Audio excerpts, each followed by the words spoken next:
very important to stress, and that is how very sympathetic people were. If I could, I'd like to get some basic biographical information. What's your full name? Full name is Ring Lardner Jr. But my father shortened it to Ring when he started to write, so never used the gold part. It's on my birth certificate. So that was your name at birth as well? It was a family name, Ringgold. The Ringgolds married into the Lardners or something. Any nicknames? Well, because of having the same name as my father, I was called Bill in the family. But I've now been the sole survivor of that family of 6 for the last 40 years. So there's nobody left who calls me Bill. When were you born? In 1915, August, in Chicago. My 3 brothers and I were all born in Chicago. My parents had 4 children, all boys. All boys. Yeah. That must have been a handful. All boys? Yeah. What was your father's name? Ring Lardner, and he was the humorous short story writer.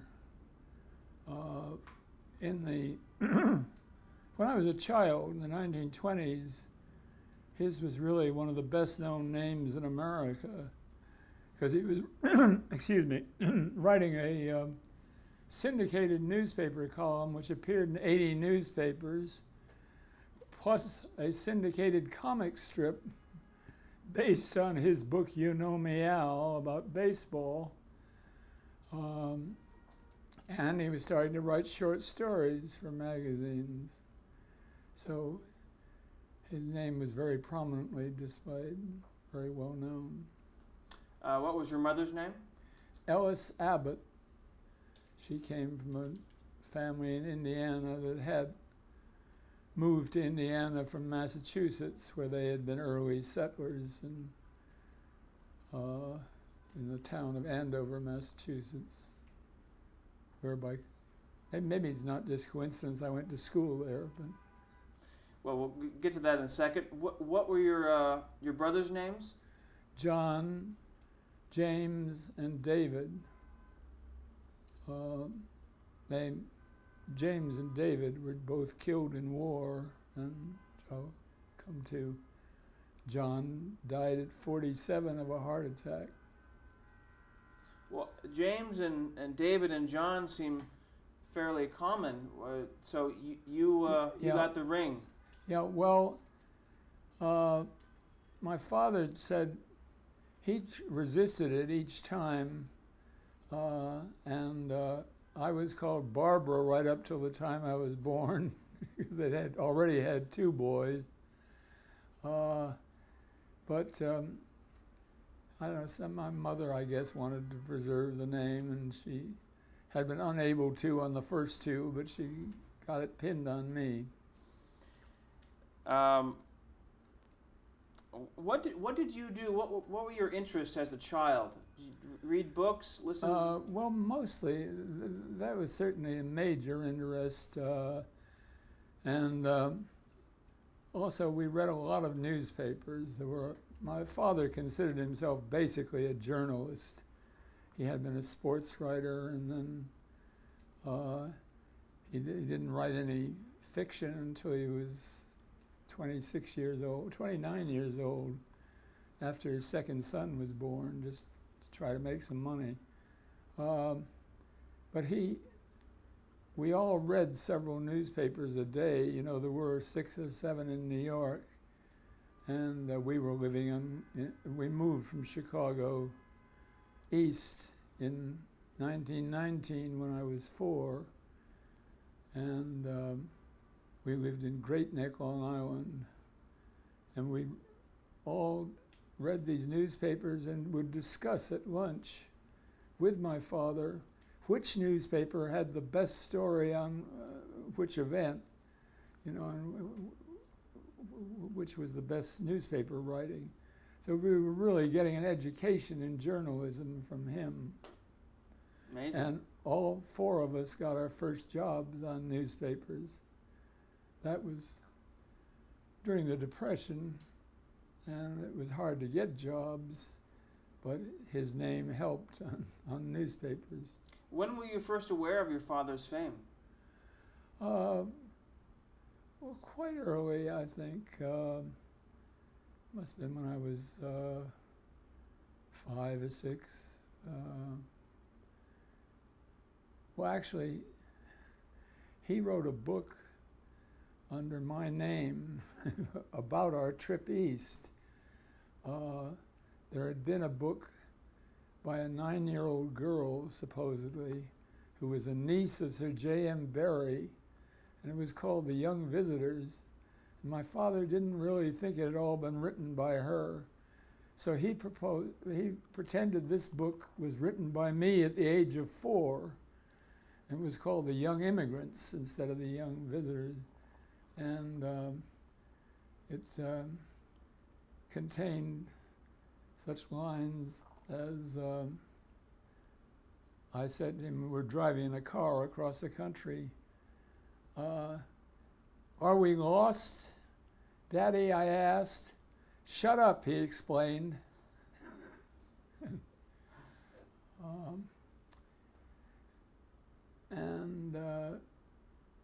So I saw that book came out when I was about 5 or 6. And then we would be aware, I was aware of his column in the newspapers. We all learned to read very early. That was I remember when I started school, they put me into 3rd grade reading right away. So it sounds like reading those newspapers and being around your family was really the best way to promote reading. Yeah. Yes, and we read a lot of books. What are some of the books that you read? What were your favorite authors? Oh, well, we read Louisa May Alcott, Little Women, Little Men, that sort of thing. We read some very corny adventure things, the Tom Swift series about a boy inventor. But we also started pretty early to read things like Jane Austen and Mark Twain, particularly, of course, Tom Sawyer and Huckleberry Finn and a lot of the others. And my mother was a big promoter of Dickens. I mean, she knew every Dickens book, and she persuaded us to read them. I understand that because of your this household was pretty busy, and you had a lot of friends and acquaintances. I was going to ask you about a couple of them. F. Scott Fitzgerald. Oh yes, for a couple of years there in Great Neck, Scott was my father's closest friend. I mean, he was 12 years younger than my father, but they both liked to drink, and they would sit on our porch drinking and looking across at our neighbor's house. Our neighbor was Herbert Bayard Swope, who was executive editor of the New York World and one of the great celebrity collectors. He used to, playing on croquet in his front lawn would be Groucho Marx, Harpo Marx, Dorothy Parker, Robert Benchley, lots of Alexander Woolcott, lots of others.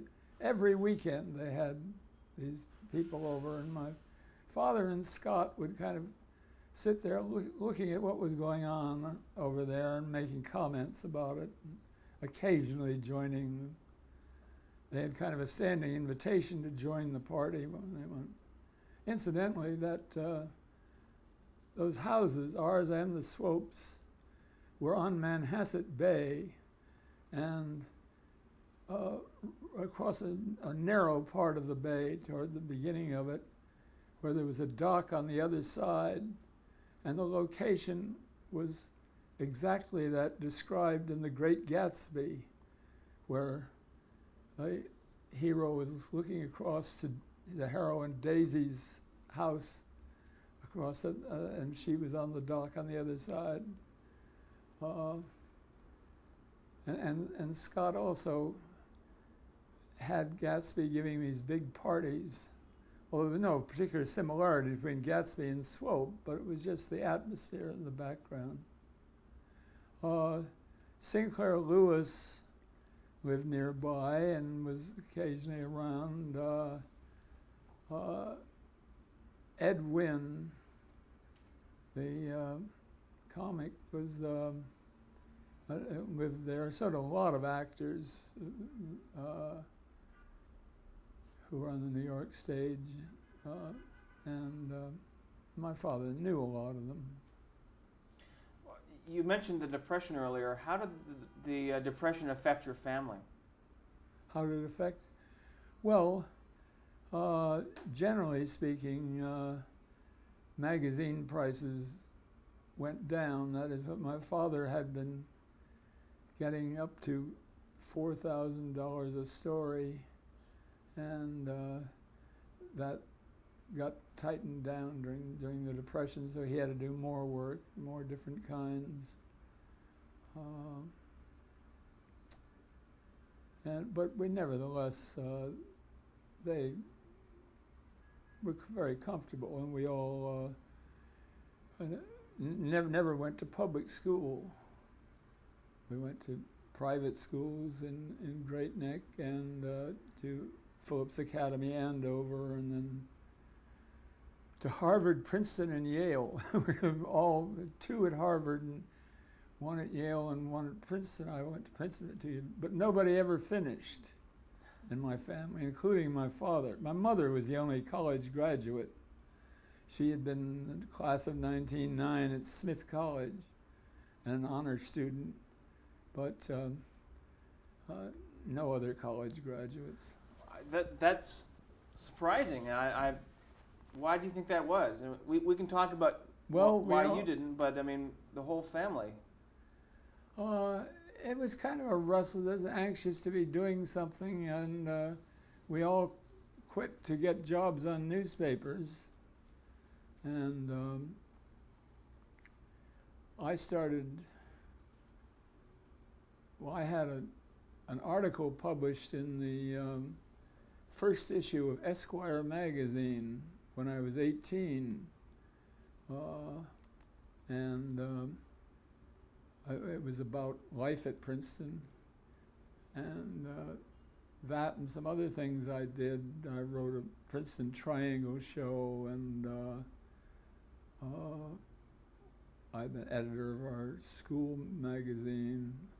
Oh, and I also wrote we had a humorous publication, the Princeton Tiger, that I wrote a column for.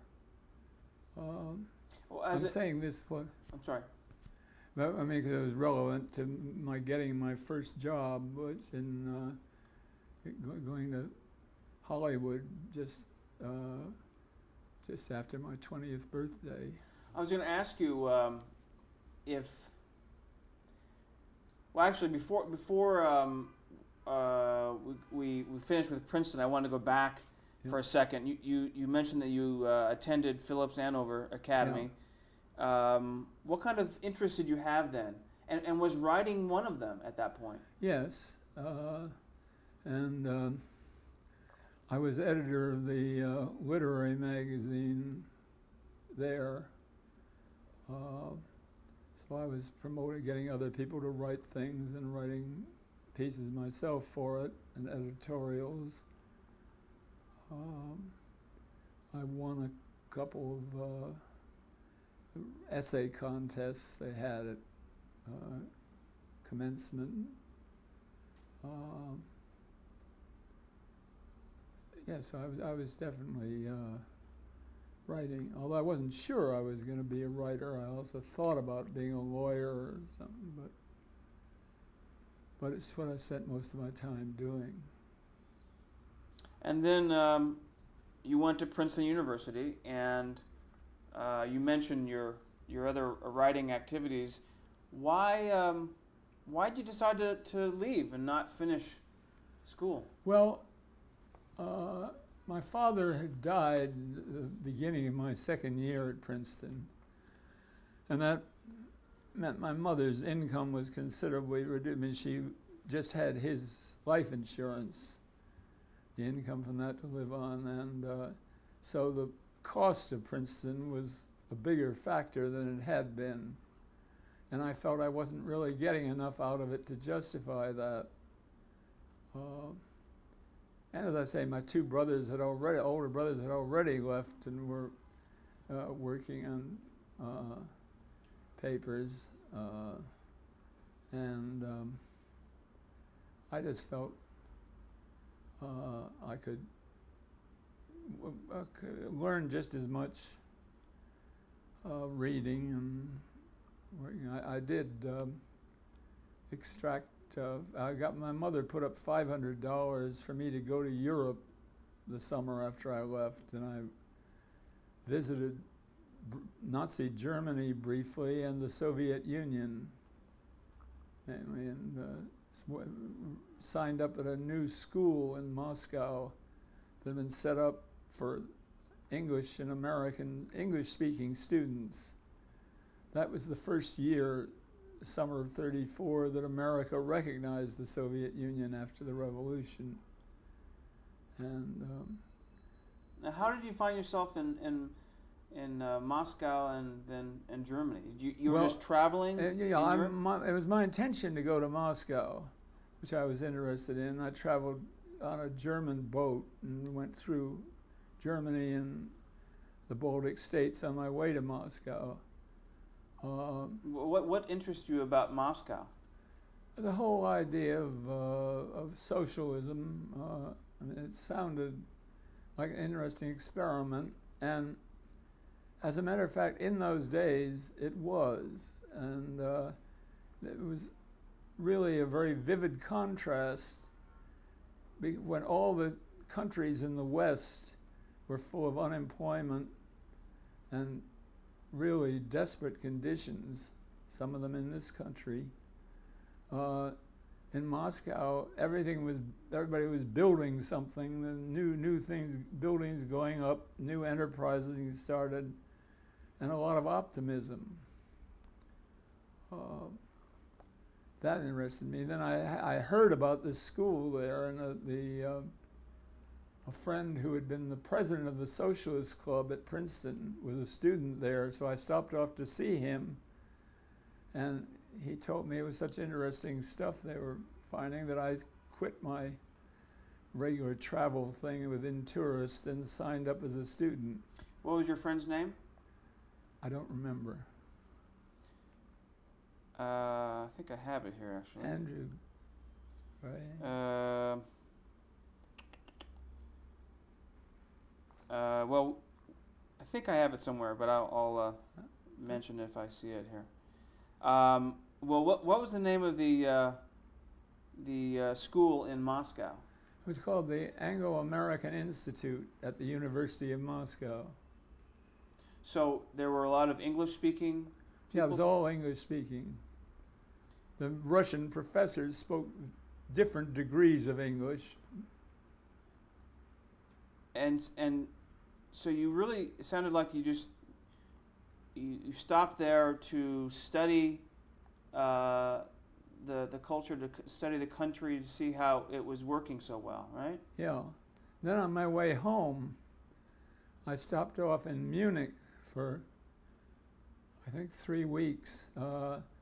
And I had a connection there through a cousin of mine who had stayed with a family there, and I went to them, and it was the home of an architect, and there was a son about my age who was a young Nazi, and we spent most of the time arguing about that, and I found everything about the Nazi regime kind of repellent. And one of the things I reported was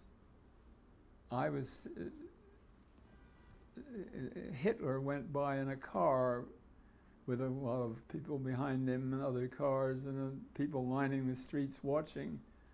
And I was there, and I was probably the only person who recognized the man sitting in the seat with him, who was William Randolph Hearst. And I mentioned this, I think, some newspaper men when I got back to New York. But then Hearst came out a month or so later with an personal interview with Hitler. So it wasn't really a secret. And this was Adolf Hitler, of course. What? This was Adolf Hitler, of course. I just want to say the full name of Hitler. That was Adolf Hitler. Adolf Hitler, yes. So when you came back to the U.S., which was what, 1935? It was 1934. I came back and I went as my two older brothers had to see a man named Stanley Walker, who was city editor of the New York Herald Tribune, and he had given them both jobs there. He was a great newspaper man. I went to see him, and he said, "Well, I think I'll have a job for you in a couple of months, but it'll be a strange one." And that's all he'd tell me. And then I found out a couple months later that he had accepted a job to be managing editor of the New York Daily Mirror, which was a Hearst tabloid. And he had an idea that he could make a tabloid into a real people's newspaper and on a higher level than it had been. Anyway, he gave me a job as a reporter, but his project didn't work out at all. That Arthur Brisbane, Hearst's right-hand man, columnist, someone was really in charge of the paper and wouldn't allow any of the improvements that Stanley Walker wanted to make, and Walker finally had to quit and went to work for the New Yorker. But I stayed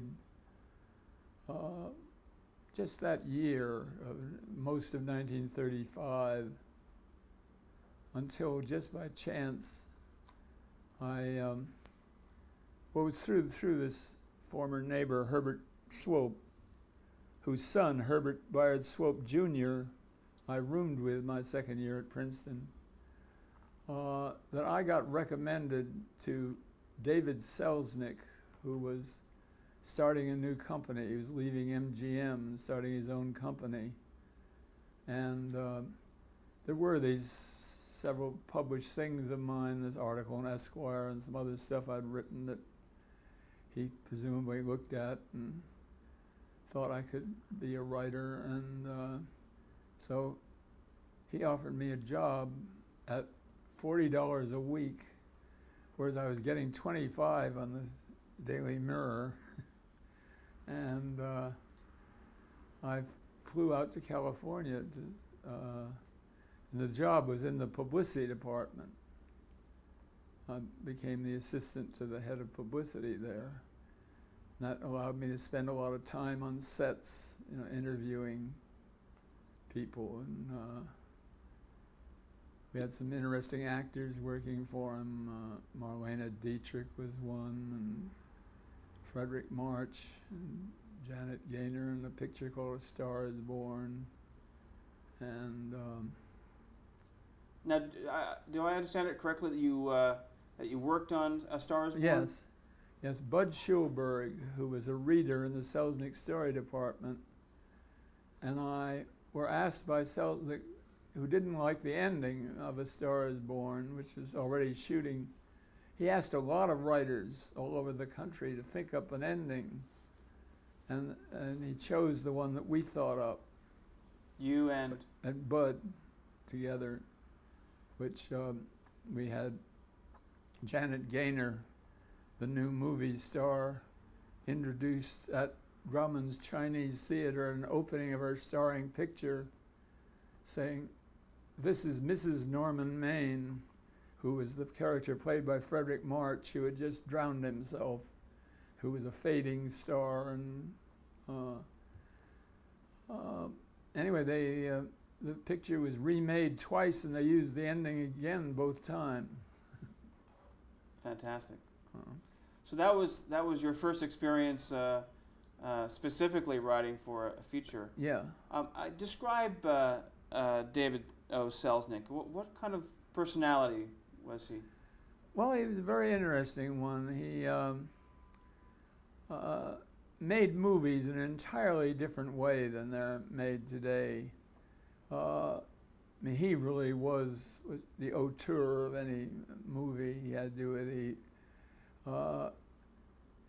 He would read every line of the script and rewrite some of it himself.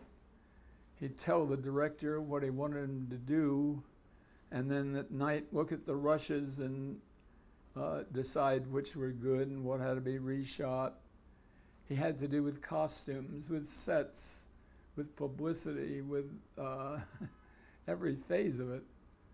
If, people sometimes asked him why he didn't direct the pictures himself, and he said he was too busy with more important things.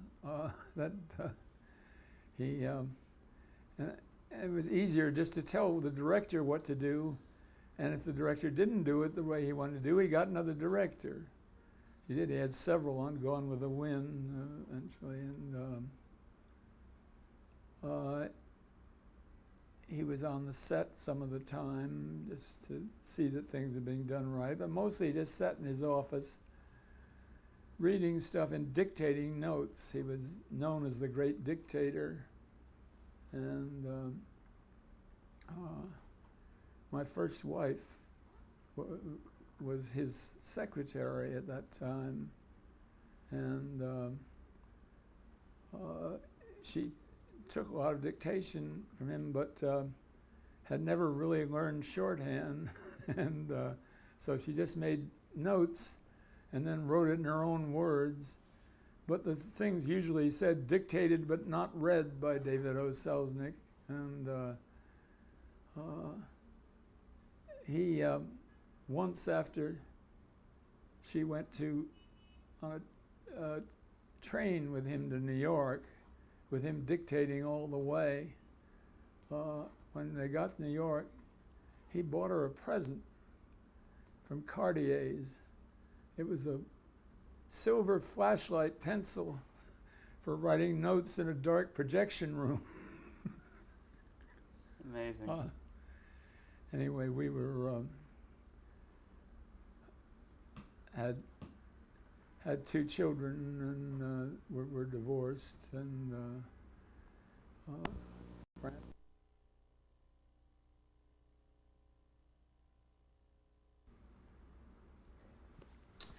What was it like living in Hollywood, living and working in Hollywood at that time? Well, it was quite interesting. It was the difference for someone who'd grown up in the Northeast was quite great, and there was no traffic problem in Los Angeles. It was a lot of open space and just generally pleasanter living. I lived in a number of places, both when I was single and both marriages, and the only record I have that lets me know all the addresses I lived in is I got my FBI file from the FBI some years ago, and they have each address meticulously. Amazing. But well, you just talked about A Star Is Born. What other scripts did you work on then, at that time? well, there was a picture called Nothing Sacred, which had been written by Ben Hecht, and then Carol Lombard played a girl who was thought to be dying and became a national figure. And then it was turned out that the doctor had made a misdiagnosis and she wasn't dying at all. And she was being exposed as if she were a fraud. Anyway, Selznick was dissatisfied with the ending, and again he did this Selznick thing of sending copies of the script to Robert E. Sherwood, George S. Kaufman, Moss Hart, several prominent screenwriters in Hollywood, and he asked Bud and me to attend to this too, but Bud got sick. And so I was assigned instead to a writer named George Oppenheimer. He borrowed from Metro.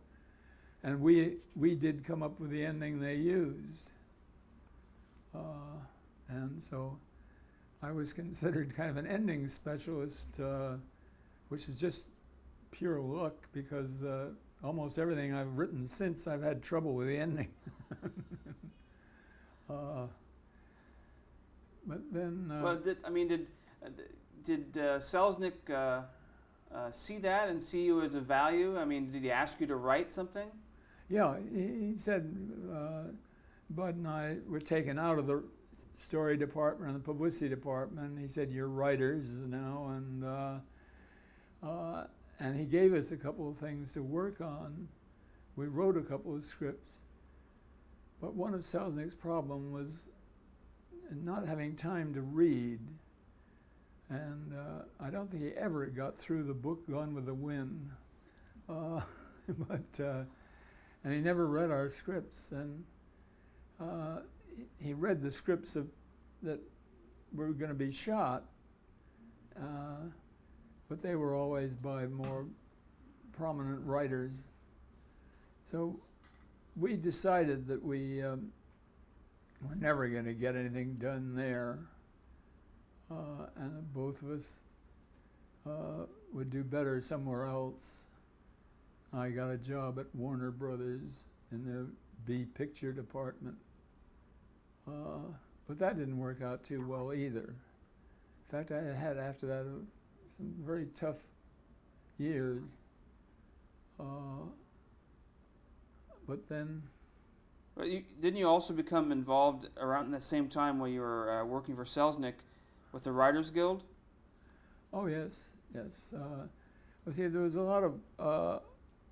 I got very interested in both politics generally and with union politics in Hollywood, which is what most of the activity was about there. Most of the Communist Party activity had to do with forming these unions.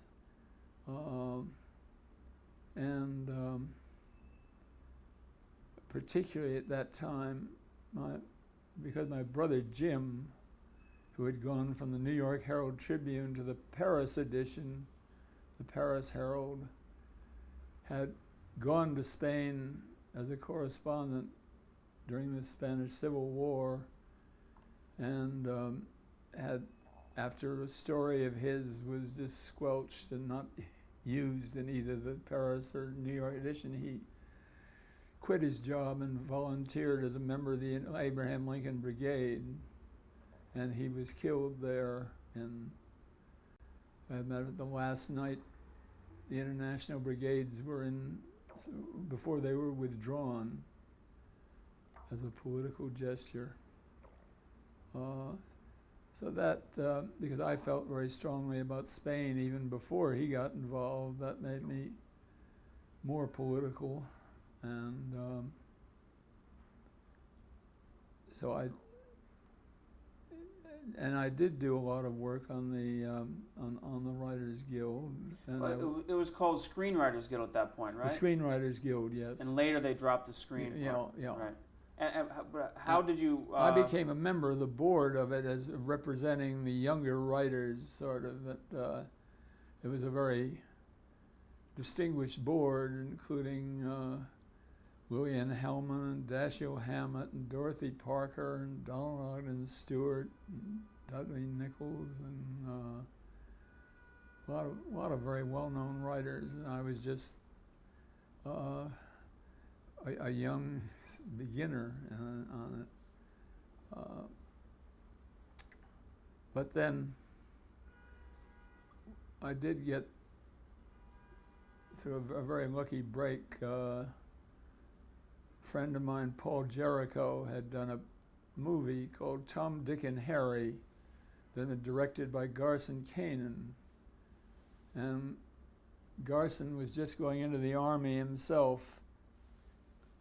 This is just before America got into the war.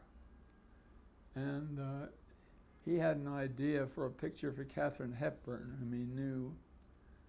And but it was about the New York newspaper business, and he wanted somebody who knew about the New York newspaper business. So Jericho recommended me, and I met with Gar, and we talked about it and found ourselves developing this idea. And he said he had to go off to Army camp. Would I mind working on it with his brother, Michael Kanin?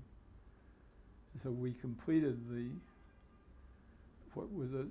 we talked it out as a screenplay, but we wrote it as an 80-page novelette, and sent it to Hepburn, who was very enthused, and she was in a very strong position because she had just made the play The Philadelphia Story as a hit play and then as a hit movie for MGM. So she could practically demand anything she wanted. And she took our script to Louis B. Mayer and said, without any names on it, because we were unknown. And she said, this will cost you $211,000. And he said, what? How? She said, $100,000 for me, $100,000 for the script, $10,000 for my agent, and $1,000 for my expenses in coming from Connecticut. And that's what she got. And that $100,000 we got was at that time the highest price paid for an original screenplay. We hadn't written it in screenplay form yet. We then proceeded to do that. But so when first of all, I want to get the title of the movie. The title of the movie was Woman of the Year. And she got Spencer Tracy as a co-star. And so when Hepburn brought the script, it didn't have your names on it? No. She just delivered it and said, I want to do this? She implied that it was some well-known writer who didn't want to be identified as yet. It's very smart of her. It got it made. And how close did you work on the production of that movie? Well, we were very close because we were on the lot working on another script, but able to go on the set, and if somebody had a problem with a line or something, we were available to fix it, and we paid a lot of attention to it, and it went almost to the end very well. It was all shot and cut, and we saw a preview of it, which seemed to go very well. And we went off to New York on vacation, thinking everything was fine, and they decided at the studio, the mayor and Joe Mankiewicz, who was the producer, and George Stevens, the director, that it wasn't right for Hepburn, that she had to get her comeuppance for trying to be too strong in a man's world. And so they wrote a scene in which she trying to fix breakfast for Tracy and doesn't even know how to operate in a kitchen and gets everything wrong. And it was just kind of a silly scene. And Kate didn't like it at all. Neither did we, but we were powerless. And so it was the ending that they had shot our ending, and it seemed to work, but that was just chopped and this one put on. So when you viewed it before you went to New York, it included the ending that you two had written. Yeah. And then when you left, they rewrote and shot another one. Well, actually, we came back before they shot it, and were allowed to make a few changes some of the worst lines we rewrote, but we couldn't fix it. We couldn't change it fundamentally. And obviously that the changed ending didn't affect the Academy Awards. No. Because No, we won the Academy Award for the best original screenplay. And how was that? How was that accepting the Academy Award? Well, I was by that time in an army camp writing training films. I volunteered for the Signal Corps in the war, and in those days they didn't even have a national radio broadcast of the Academy thing. So my wife called me the next morning, to tell me that we'd won the Academy Award. Wow. While I was in a conference with a couple of uniformed people about a movie called Emergency Rations in the Combat Zone. Well, let's take a step back here. You, World War II came about. America's entrance into that war happened. That was while a woman there had already been shot. But you asked to go in the Signal Corps specifically? I tried to get in a number of things. First, I was asked to work for the OSS, and was asked to recommend some other writers. Now, what was the OSS? The Office of Strategic Services, which was just set up during the war.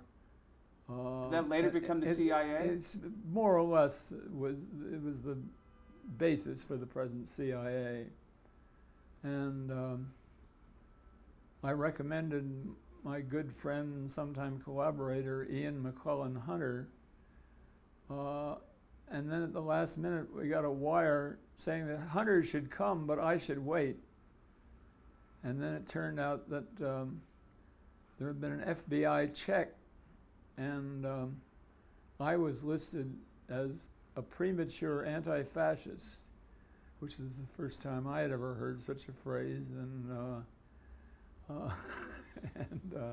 for that reason I couldn't get passed for this job. The same thing happened with another job for the OWI. William Wyler, the director, was shooting a picture in Russia about the Russian war effort, and he wanted a writer and asked for me, and I was at first okayed and then checked by the FBI and not allowed to go there. So finally I volunteered for the Signal Corps training film program, just thinking I could do something. Was that frustrating? Was it? It was kind of frustrating. I did a movie which was fairly interesting for a training film about a new weapon called the tank destroyer. And the Camp Hood in Texas is where they had tank destroyers, and they were supposed to move very fast and turn very fast so they could outmaneuver tanks, and they were really essentially a big gun on wheels, and so they would destroy tanks. We made a movie of it, and it was going to have a pretty wide circulation in the Army, because not only the people who worked in tank destroyers, but troops who worked alongside them would want to know about it. Only what happened was, just as we were finished the picture, they used tank destroyers for the first time in North Africa, and they were a complete failure. And the weapon was suppressed, and so was the film.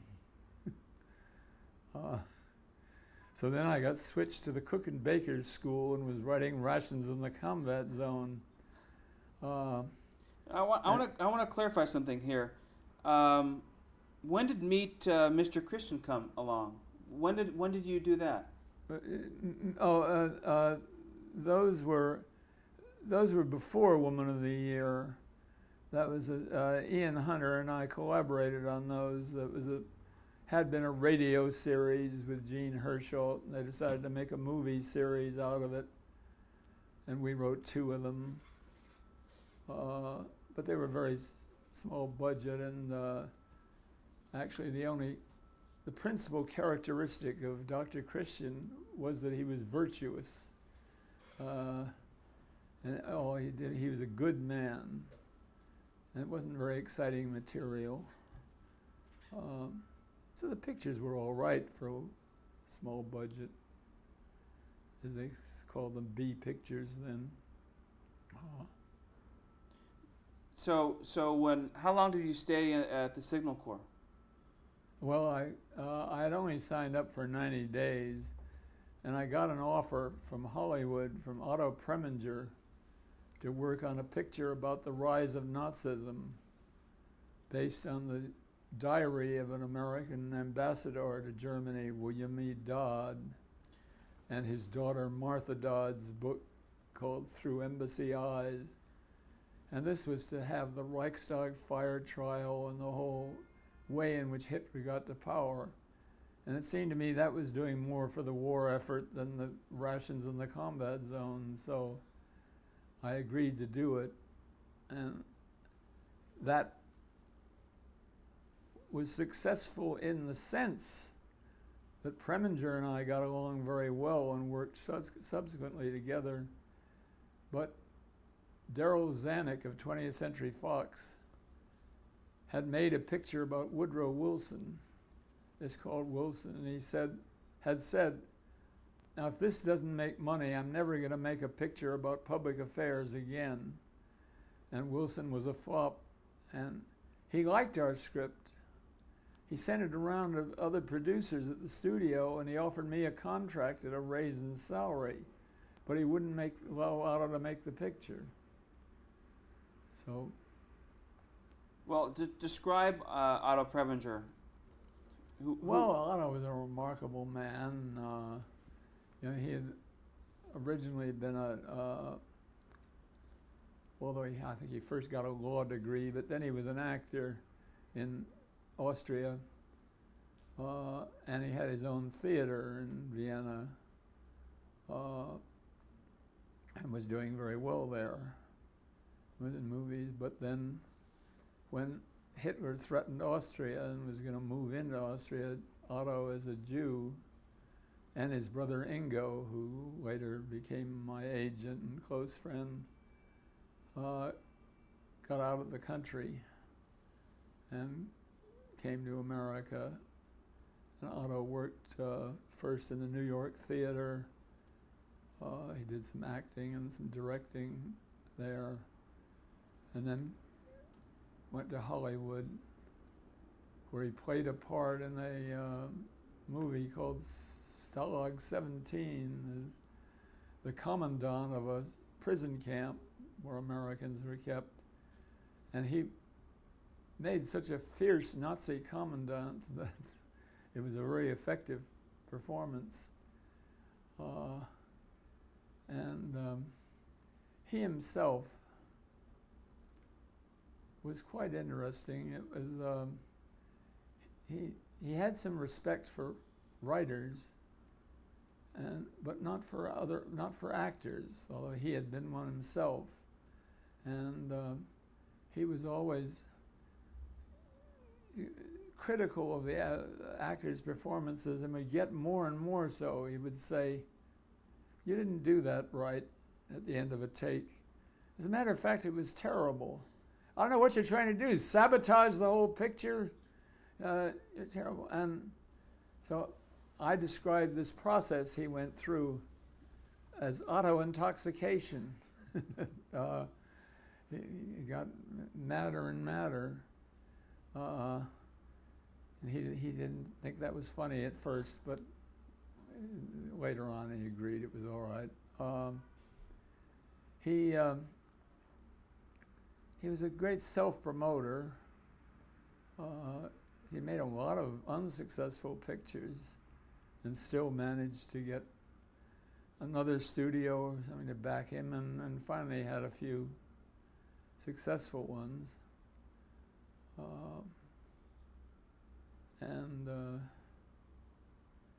I worked for him again another picture that didn't get made, a book called Patrick Dennis called Genius. But what I really worked on most of the time was the picture Otto was shooting. He was paying me for Genius, but he was working on a thing called The Cardinal. And he had both me and Gore Vidal, both of us atheists, working on this thing called The Cardinal, which was glorifying a Roman Catholic cardinal. So you and Gore Vidal were co-writing? No, separately, and separate parts of it. We didn't even know each other. Just like fixing dialogue and that kind of thing? Yeah. We found out during the course of it, when we were both working in Rome, where Otto was shooting parts of it. Hold on 1 second. We'll wait for the siren to go by. Nope. Oh.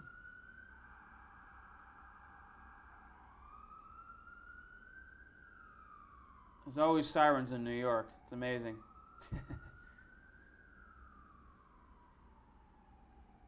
Are we clear? Clear enough. Okay. Yeah. Sorry. Well, I want to step back here. What'd you do? What'd you work on after after Zanuck had squashed the one project you were working with Otto? Did you write for other films? I wrote several other films at that time. Mostly, they had to do with the war. One was an adaptation of the play Tomorrow the World, which friends of mine, James Gow and Arnaud Dussault, had written. And That was for United Artists? yeah. And there was a movie called The Cross of Lorraine, which was about the underground in France. And it turned out an acceptable movie, pretty good movie, although Mike Caine and I were pretty appalled when at the time of the liberation of France, Hollywood sent some movies over there, and including The Cross of Lorraine. We thought it was all right for American audiences, from what we guessed was going on in France, but for a French audience, it wouldn't seem right. But it didn't do any harm. They didn't have any protesting at that? No. And let's see, there was. What was your describe your contributions to Laura? Oh, well, that again was a thing that Otto was shooting while he had me working on. That was on the Nazi picture script. And Clifton Webb, whom Otto had got to play this part in Laura, didn't like any of his dialogue, the whole character. So Otto asked me to rewrite the whole character and dialogue and make it funnier. That was what I was supposed to do. And that's really, I didn't have anything to do with the plot of the picture or the screenplay, but just Webb's part. How were you able to write comedy when you didn't have a comedic background? I didn't have a what background? A comedic background. I mean, well, I suppose some of it may be. My father was called a humorist, and I once said to him, I read this somewhere, and I said, "Is that what you are, a humorist?" He said, "If I said yes, that would be like asking a ball player what position he played," and he said, "I'm a great third baseman." So that's the only answer I got from him. So you got the humor from your father? What? You got it? I guess so. My brother John wrote some pretty funny stuff too. He started syndicated sports column when he was about 22. Appeared all over the country. Tell me about writing Cloak and Dagger in 1947. Oh, well, that was Fritz Lang was the director, and let's see, there was a book about an OSS man who worked in Italy, which I think was a half fiction, half fact, but it was based on something real the OSS had done. Gary Cooper played the lead, and when I started working on the script, Cooper said, "Look, this is going to be very hard for me. I'm supposed to be playing a big brain scientist, and just don't give me any hard lines or anything that sounds any really scientific lines," he said, "because nobody will believe it. So keep it simple, and I can play it." So I tried to do that. How was it to work with Fritz Lang? It was interesting. He had pretty good ideas of what he wanted.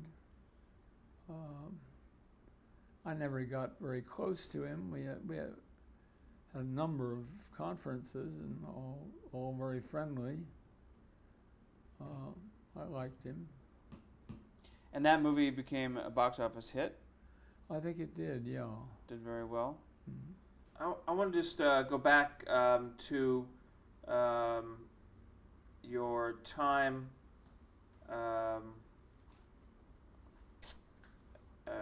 in front of the committee, and you'd said off camera. I just wanted if you could tell me when Thomas asked you about if you're a part of the Writers Guild, and you said no. Just take us back to that exchange if you could. Well, when I said, well, I can answer that question, but I have to explain something first. He said no, and I don't know, maybe I said something else, and he said, "That's enough. Skip to the $64,000 question. Go ahead and turn over to the committee counsel," who then said, "All right, Mr. Lardner, are you now or have you ever been a member of the Communist Party?"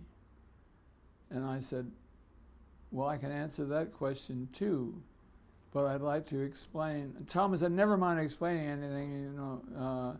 And I said one other thing, and he said, "Come on, answer the question. Any real American would be happy to answer that question."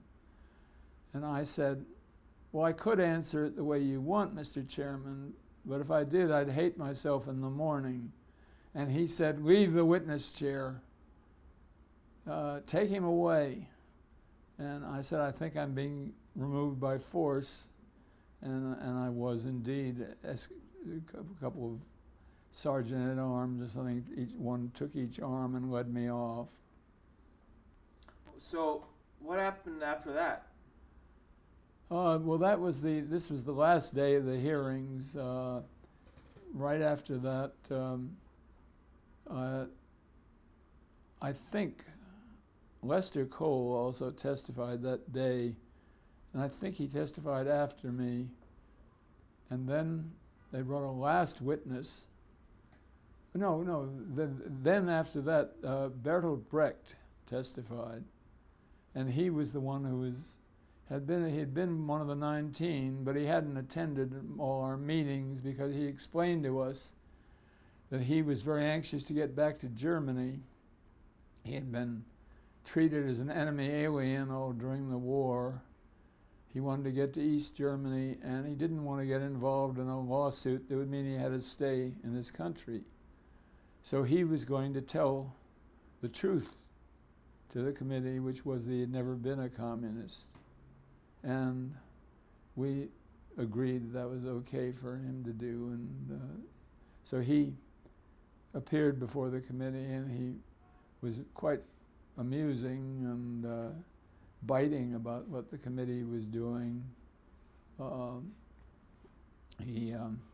They asked him about his relations with Hans Eisler, musician, and his brother Gerhard Eisler, who was the prominent left-wing German. And the committee counsel jumped on the name Gerhard Eisler, said, "Yes, you saw a lot of Gerhard Eisler?" And Brecht said, "Oh yes, we talked frequently." "What did you talk about?" "We talked politics. Gerhard is politician," he said.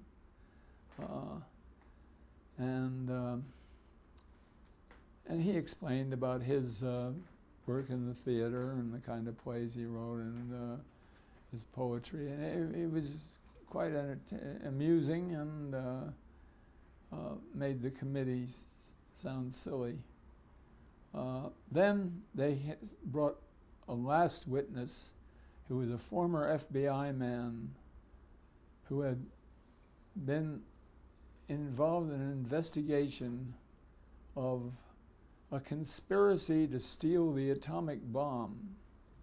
And the conspiracy consisted of the fact that a French-American physicist named Håkon Chevalier had been a friend of J. Robert Oppenheimer's and had questioned Oppenheimer about what he was doing at Los Alamos. And just in the course of general testimony, Oppenheimer had said this, but hadn't implied that Chevalier was a spy or anything. He didn't know. But that's what this ex-FBI man implied, and then said there was some connection between him, Chevalier, and a man in Hollywood who was a friend of a couple of the witnesses, John Howard Lawson and one other. And this came out. I have a headline in the other room framed that says, "Film quiz bears Atom spy plot." And it's right next, the headline is right next to a picture of me leaving the witness stand.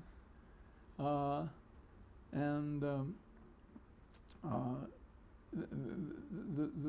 plot was this remote connection because somebody knew somebody who knew somebody else.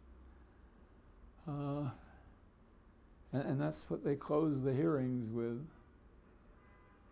So, but you didn't go to jail immediately. No, it was the first we were cited for contempt by the House of Representatives as a whole. They turned the records over to a grand jury. We were indicted by a federal grand jury, and our lawyers discussed it with the prosecutor, the federal prosecutors, and agreed that to save costs and time, we would have 2 sample trials, and what was determined in those trials as far as the law was concerned would apply to all the others. We would agree to abide, and the first 2 witnesses, John Howard Lawson and Dalton Trumbo, were tried later that. Let's see, that was the hearings were in 47. Their trials came about sometime in the spring of 48. They were convicted. We had agreed to abide by that, have just perfunctory trials. It took 2 years in the lower courts.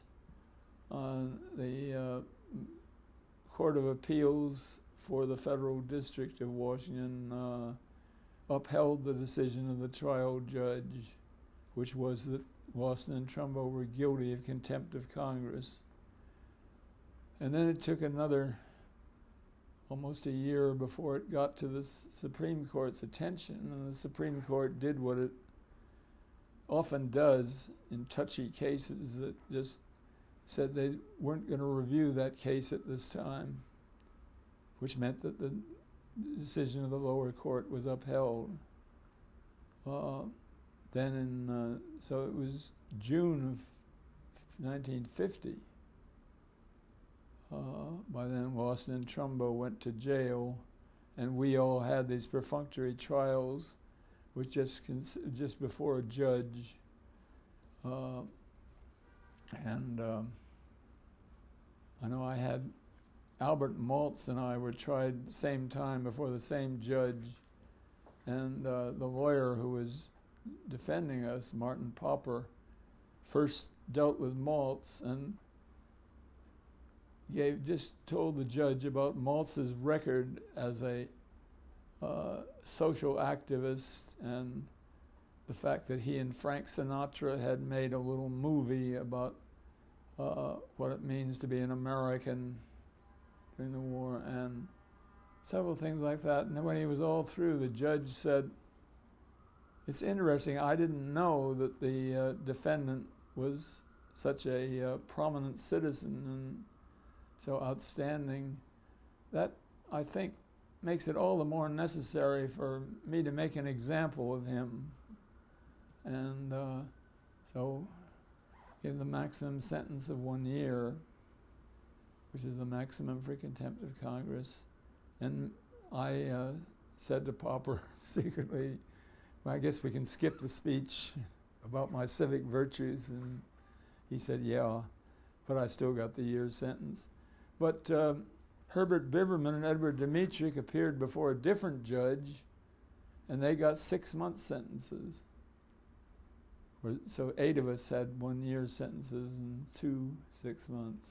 I want to just identify all the, let's say there's the Hollywood 10, other than yourself. If you could just describe each person, just real briefly, what they did, if they were a writer or and just what kind of individuals they were. Yeah. Herbert Biederman. Herbert Biberman was a director for the Theater Guild in New York, who had gone to Hollywood and directed a couple of movies there, not very many, and been a writer. He was married to Gail Sondergaard, an actress who was also got in trouble in these hearings and was suspended, I think, from the Screen Actors Guild. Then there was Dmytryk. Edward Dmytryk. Edward Dmytryk was a director who, as he pointed out, had never done anything except be a film editor and a director, and never directed anything on the stage. So he said, "It's much harder for me to go through this than you guys, because there's nothing else I can do, whereas you can write under false names." Adrian Scott, who had been a writer, who had become a producer, and I think the reason that he and Dmytryk got subpoenaed, were in this group at all, was the fact that they had made this picture called Crossfire, the picture I mentioned before about anti-Semitism. Then there was Lester Cole, who was had been a movie writer for many, many years, mostly written on action pictures, a lot of B pictures, but had recently done some work for MGM.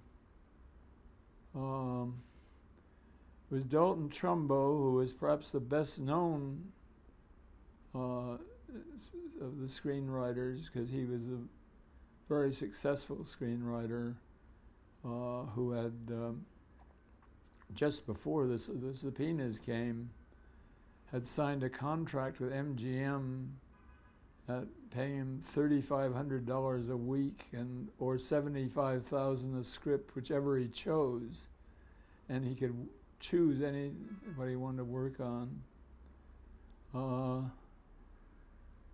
There was, in a way, well, my name was one of the most quoted, but mainly because of my father's name being so well known. There was Alva Bessie, who had been a member of the Abraham Lincoln Brigade in Spain, had written a book about that, and he had just come to Hollywood fairly recently, hadn't done much there, but he was, I think, had been an open communist in the East before he went to Hollywood, and so he was selected. Let's see, whom have I forgotten?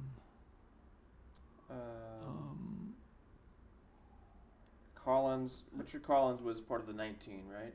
Yeah. The 19 included some strange people who really didn't have anything to do with political action in Hollywood, but were. Well, one of them was chosen because he was the director of an anti-Semitic picture. Anti-Semitic picture. That was Louis Milestone. And you had also mentioned about Brecht earlier. And Brecht, right. Yes. Who had nothing to do with Hollywood movies really, but had just been living in Los Angeles. He was a German playwright, correct? Yeah. Uh-huh. And not even an American citizen. The what? He wasn't an American citizen, was he? Oh no. Yeah, as I say, he was under detention, sort of as an enemy alien during the war. What was the atmosphere in Hollywood after the initial testimonies? At first, during the years when our cases were in the courts, it was not terribly hostile. There were some people who were hostile to us, but a lot who were friendly to us, and who thought we had a good case and might win in the courts. And as a result of that, many of us were able to get undercover work and under sort of semi-secret conditions, and we had to follow certain precautions so that our names weren't talked about as writing these things. Well, did you get credit for the films that you did between 47 and 50? Did what? Did you get credit? No. You didn't? No, only that had to be under pseudonyms. So after you initially had testified in 47, that's when you began writing under pseudonyms? After the producers met in November and said, we will not hire any of these people again until they've cleared themselves with the committee. They canceled my contract, for instance. Who canceled? You had a contract with 20th Century Fox, and as a matter of fact, because after the hearings, the 20th Century had a choice of giving me another assignment or putting me on off salary for a month or two, and Otto Preminger wanted me to work on a script, a book they just bought, so I went to work for him. As a result of that, because 20th Century didn't take its advantage of its right to put me on layoff, I won an out-of-court settlement of a suit. I got $10,000, I think, from 20th Century Fox in a settlement. But once the producers met and said none of us would be hired, we could only write under pseudonyms. And we got paid a good deal less money, even by those who did it out of some sympathy. it was much different after we went to prison, got out of prison. By then, McCarthy had appeared on the scene. And it was really the height of McCarthy. And then for a while, right after we got out of prison, there were just no undercover jobs to be had. I want to get there in a second. I do want to get a couple of things from you. You in this time before you went to prison, you said you wrote some movies but were not credited. I have here 4 Days Leave Swiss Tour. Yes, that was a picture produced in Switzerland, and Ingo Preminger, who was my agent, met the one movie producer in Switzerland, a man named Lazar Wexler, who was making this English language picture about American soldiers in Switzerland during the war. And so he wanted me to rewrite this, and but he wanted to borrow Cornell Wilde from 20th Century Fox to play the lead in this part. And 20th Century Fox, which had just told me to get off the lot, agreed that he could borrow Cornell Wilde if he used me to rewrite the script. And he did. And we also found that reportedly you were going to adapt one of John Steinbeck's books. Oh, there was a short story of Steinbeck's that Burgess Meredith and Francho Tone wanted to make a movie of, and they asked me to write a script of it. And I just got started on the project, and but they were trying to interest a studio in it, and they couldn't, so it was never completed. It was never completed because of the attitude in Hollywood against you? Well, or? I don't think anybody knew that I was writing it. No, I think they couldn't sell a studio on the idea of doing this particular story. And that was going to be based on Pastors of Heaven, which is the... It was a book called Pastors of Heaven, which is a collection of short stories. This one was called Shark Wicks. So in 1950, where did you serve your time? Now, right near my home, my mother's home in Connecticut, in Danbury, Connecticut. And that's where J. Parnell Thomas was already an inmate. What's the name of the institution? It's a federal correctional institution, as opposed to a penitentiary. It's a kind of institution that's originally designed for non-violent prisoners, and was full of tax evaders and a few internal revenue agents who got bribed, and drivers of who drove stolen cars across state borders, making it a federal crime, and frauds of various sorts. And that's where you also discovered that J. Parnell Thomas was also in Yeah. it. Yes. Did you do any writing while serving in prison? I started doing research on a novel I wanted to write, and which I wrote after I got out, but I did a lot of reading about it. It was a book really about a marriage between a born Catholic and a converted Catholic who takes the religion much more seriously. So the books I were borrowing were all, and Francis was sending me in the prison from, were all Catholic books. As a result of which the a Roman Catholic clerk in the office I worked in, my job was typing 8 hours a day in prison, But this civilian clerk in the same office told the Catholic chaplain that I was getting all these books. In other words, it looked like one of the Red Hots was going their way. And so they invited me to a mass on midnight and Christmas Eve. And I actually had a midnight mass scene in my book, planned my book, so I went. And then they tried to convert me.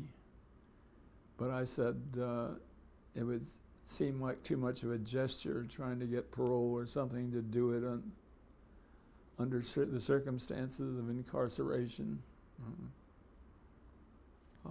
But I did write the book, and then it's just got republished in 1997 as in a series of called literary classics that a minor mail order firm named Prometheus has, but includes books by Aristophanes, Walt Whitman, Edgar Allan Poe, Sinclair Lewis, almost all prominent names. That's wonderful. What's the name of the book? The Ecstasy of Owen Muir. Fantastic. So, did you serve all 12 months? I served, and we all got 60 days off for good behavior, and I got an extra 15 days off for meritorious good behavior that nobody else did, and that was for correcting spelling and grammatical mistakes or improving the writing of these reports that I had to type that were made by the parole, the offices of, what was it called?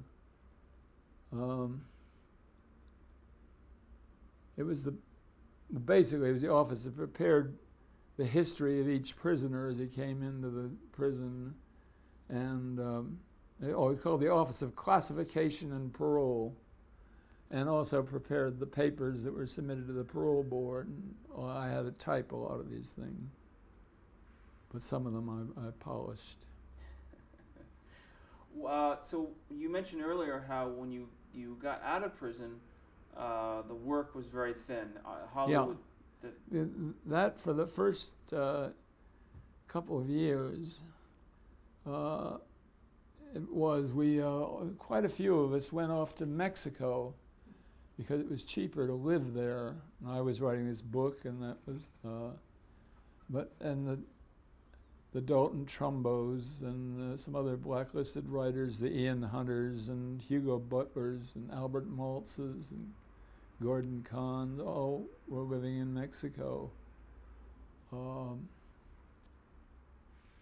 Actually, it was there that Dalton Trumbo wrote an original screenplay, and he gave it to a writer he had met in the Pacific War, a young man who wanted to go to Hollywood. Trumbo sent him this script, told him to go to a particular agent and represent it as his script and sell it, and he could keep 25% of the money and probably get a job on the basis of it. So that was done, and a couple of months passed, and Trumbo heard nothing from this fellow until finally in the English language newspaper that was published in Mexico City, it had one of the columns, I think Hedda Hopper's column, said, "Too bad about young so-and-so dying right after selling his first screenplay." And dying so suddenly, right? And that was Dalton's man. He had sold this, and I can't even remember what struck him, but something, he died. And Trumbo had kept copies of letters and so on, and he found out that this man's heirs were his parents. So he did have some correspondence, send them some of the correspondence, and they gave Dalton his share of the money. Was it ever produced? I don't think so. I'm not positive of that. I think I would have probably remembered if it had been.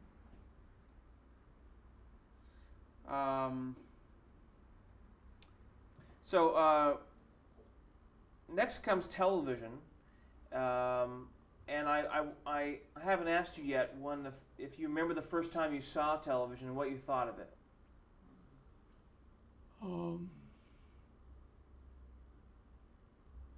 Well, I had known about television for a long time. I was once present at a dinner table at the Herbert Swopes when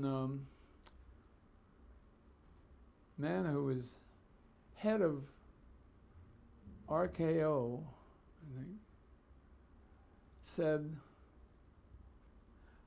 this is in the 1930s, before the war, said, I could put $1 billion into television right now and it would expand pretty quickly, but I don't know if we're ready for it yet. And actually, because of the war and other things, it was another decade before it really started. I thought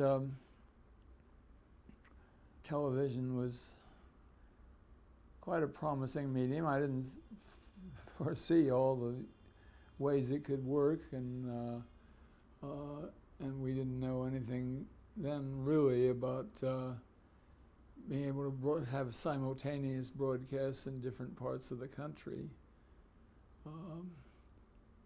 Even at the time of these Un-American Activities Committee hearings, it was still, a local television show that showed a little of it, and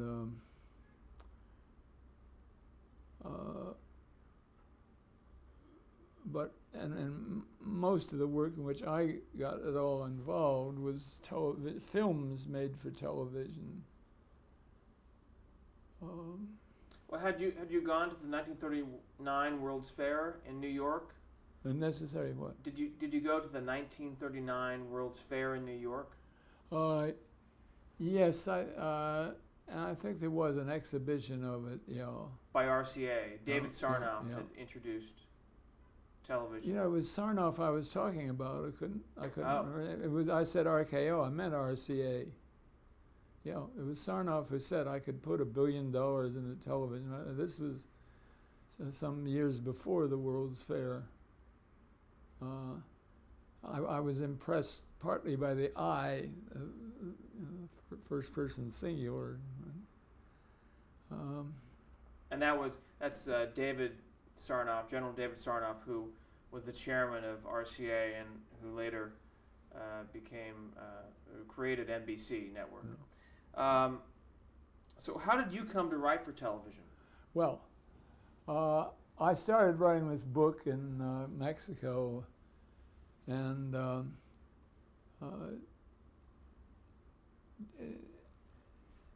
when I got through with that, we were in bad need of money. And just about that time, a woman named Hannah Weinstein, who had been, to my knowledge, the executive secretary of a thing called the Citizens Committee of the Arts, Sciences, and Professions, which had been politically connected to that Henry Wallace campaign in 1948. I said that as if I had just seen it. I saw it being talked about on this Lillian Hellman program we saw last night. Hannah Weinstein promoted herself a studio in England, outside London, and quite a country house called Foxwarren to use as partly for making movies in. And her deal was to make television pictures there for sale both to British television and American television. And she wanted to use mainly blacklisted writers doing this because she was sympathetic to them. She first had Walter Bernstein and I think it was Abe Polonsky together wrote a series starring the man who played Dracula in the first Dracula movie.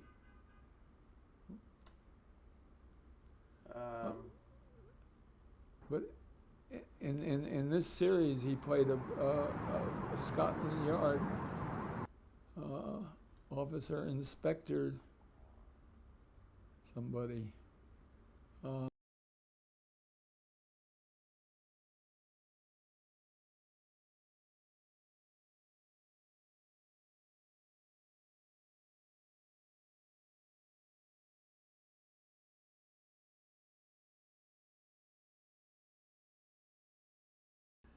Which Abe and Walter did, which was a fairly successful, but it wasn't renewed.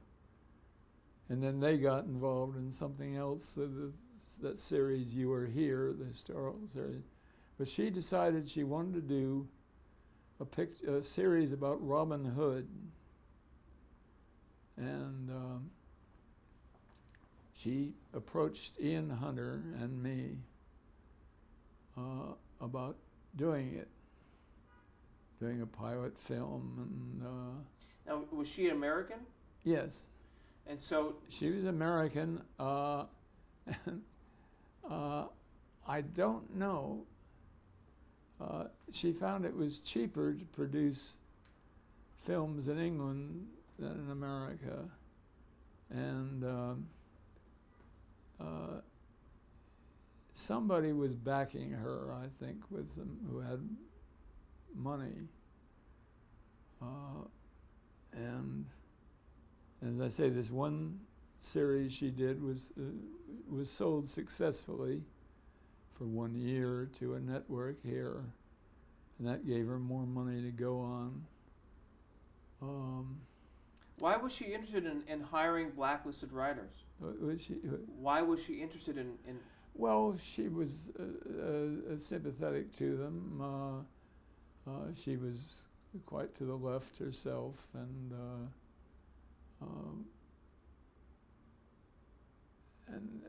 she thought the blacklist was a very bad thing, and she wanted to help. So She the- also thought there were some good writers among us, and that she could use. Who needed jobs? So the first show that you wrote for was called The Adventures of Robin Hood. Now the subject appealed to us, because although we knew it was primarily for children, it could be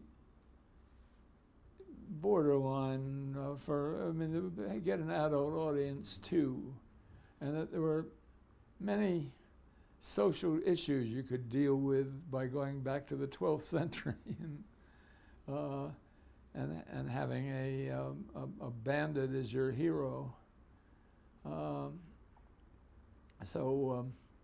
In the course of it, we found all sorts of variations of things. This series sold very successfully to, I believe it was NBC. Was it NBC or CBS? I think it was CBS, CBS. and it ran from 1955 to 1958. Yeah. That was really 4 seasons, I think. Yeah. which How many episodes per season? Do you remember? about 30. And then of those, how many did you and Hunter? Well, at first we wrote most of them in the first year, but then we got other series going, and it just became much too big an operation for the two of us. And Hannah encouraged us to get other blacklisted writers enlisted. We I think must have had a dozen or 15 of them involved. Who were some of the other ones that you remember? The what? Who were some of the other blacklisted writers?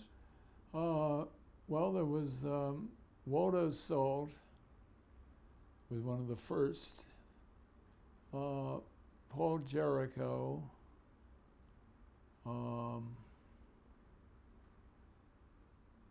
Robert Lees and Fred Ronaldo.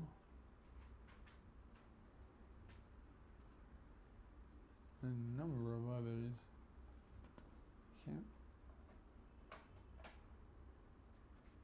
I can't be sure of who was doing that. And We had she had a star, Richard Green, who was a British actor. He had, matter of fact, had played in Forever Amber. He was Cornell Wilde's friend in that, so I had known him.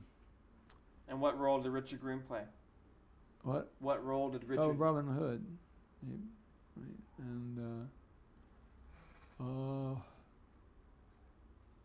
Bernadette O'Farrell.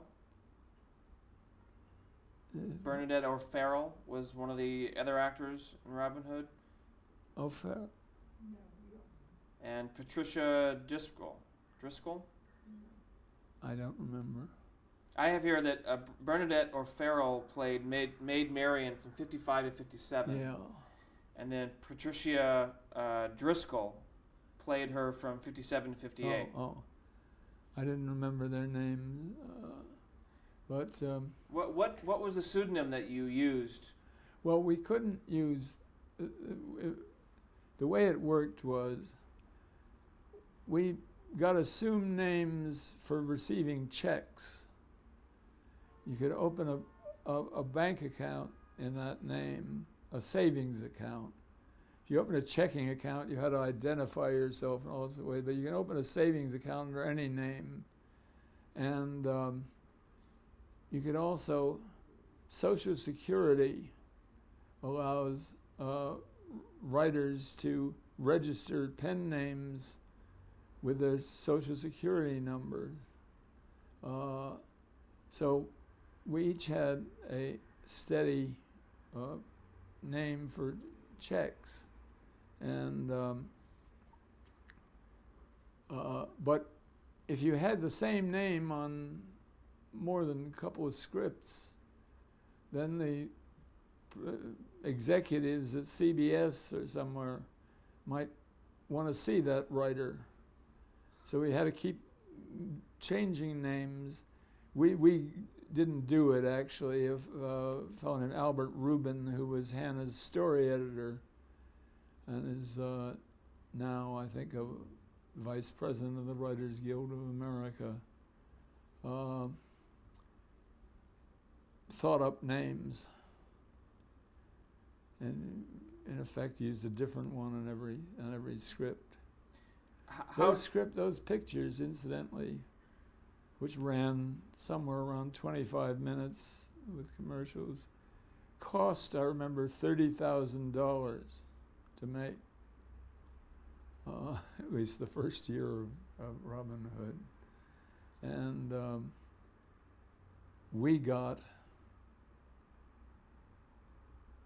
I can't remember, it was, I think it started with $1,000 a script.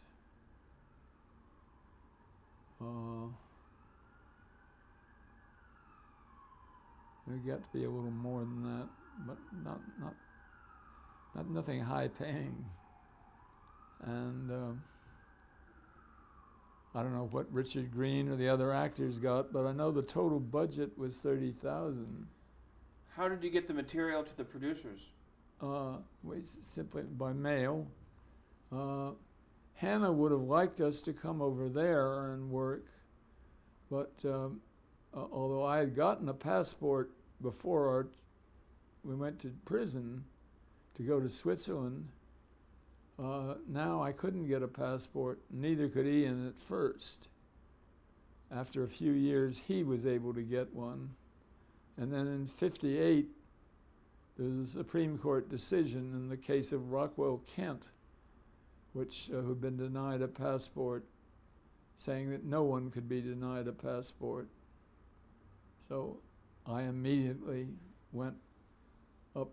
We lived in West End Avenue. I went up to Broadway, where there was a photographers that advertised passport pictures in the window. So I went in. I wanted to get a picture on my way to the passport bureau, and I said to the photographer there, "Could I get a picture today?" And he said, "No, tomorrow would be the earliest." And I said, "Oh, that's too bad." This was, of course, before film that's already, immediately developed. He said, "Well, if you wanted to take one of those pictures in a booth without a negative, you could do that, but you'll end up looking like a communist."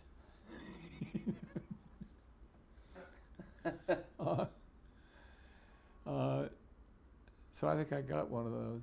Anyway, Ian had gone over to England with his family, and he'd been, before he went, Hannah made several trips to New York, and when she had a new project in mind, or when we were discussing what another series should be. But now when he went there, he could do it there, and I went, but I didn't last long with Hannah, because by that time the blacklist was beginning to break up, and I was able to get a screenplay job, not under my own name, but under more open circumstances, a Sophia Loren picture. So how many years did you write for The Adventures of Robin Hood? Well, we wrote probably a couple of episodes each year, some episodes during the 4 years, but we were writing, we sold 3 more series. The first was called The Buccaneers, and was about pirates in the Caribbean in the 18th century, I guess. Who was the cast in that? The cast, the lead was a guy who became quite a prominent movie actor. Robert Shaw? Yeah, that's it. Yes. And also Peter Hammond was in there too. That name sounds familiar, yes. So Then the Buccaneers, just for the record, was on CBS from 1956 to 1957. Yeah. And then you mentioned the other series that you... There was Sir Lancelot. The Adventures of Sir Lancelot. And I can't remember who the star of that was. How about William Russell? William Russell, that sounds right. That's a long time ago. I know. And then we did, all 3 of those series sold to networks. And then we did one which took place in 16th century Florence. And that, I think, didn't sell as a series, the pilot, but some episodes of it sold and were syndicated. And the final one we worked on was called For Just Men, which is from a book by Edgar Wallace. And that we wrote some episodes in, and some other blacklisted writers wrote episodes in. But that was more or less the end of our work for Hannah. So Hannah Weinstein produced all four of these TV shows. Yeah. How were the episodes assigned to the writer?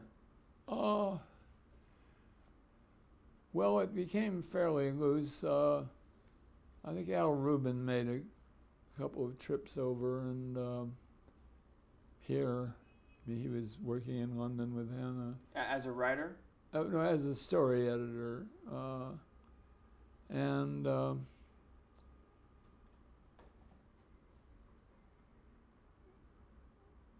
we told him the names of writers who were willing to do episodes in this, and who were living in the New York area,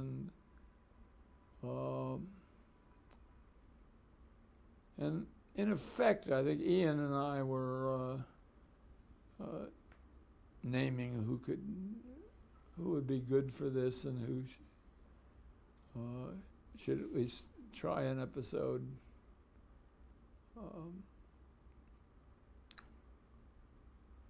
And were the shows popular? The Buccaneers and Lancelot were both fairly popular, not as much so as Robin Hood. Robin Hood was famous in our family. The what? Robin Hood was very famous in our family because our youngest child knew all the words to the song and would sing it right along with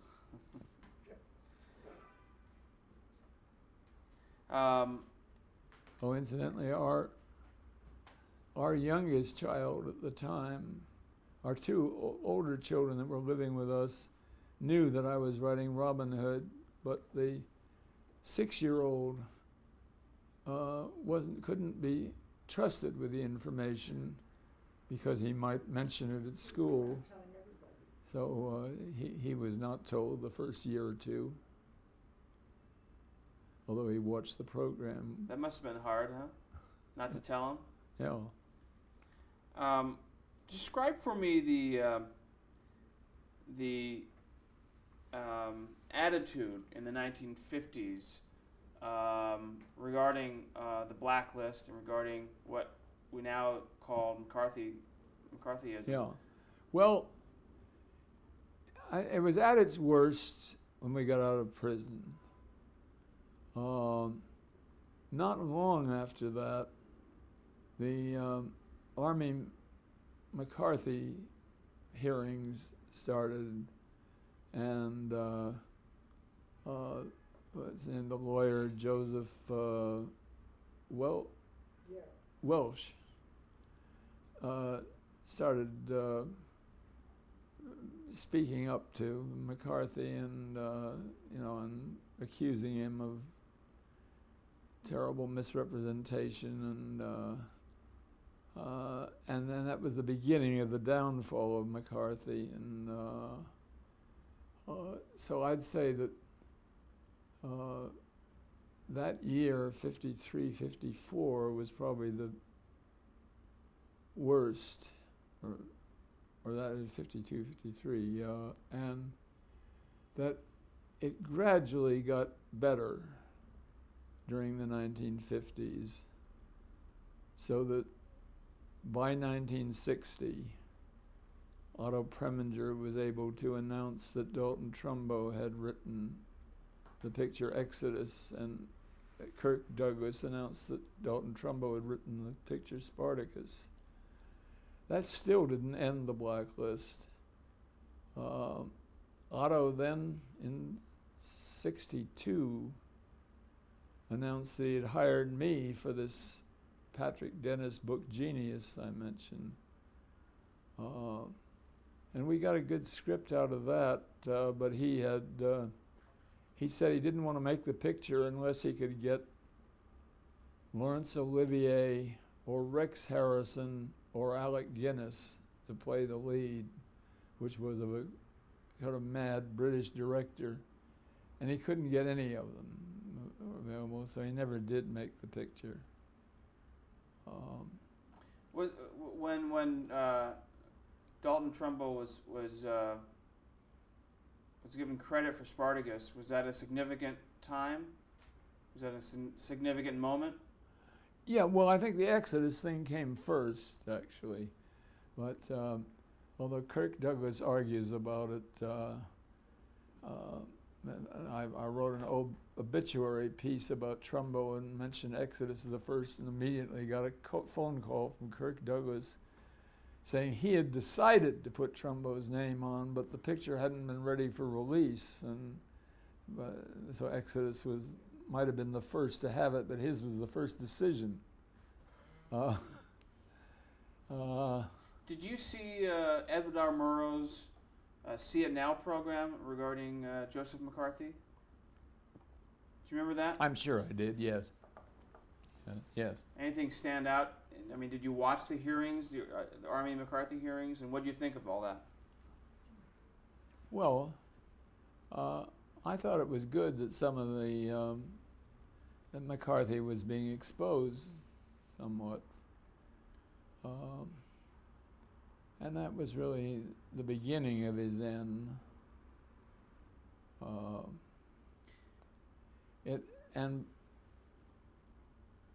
By the time,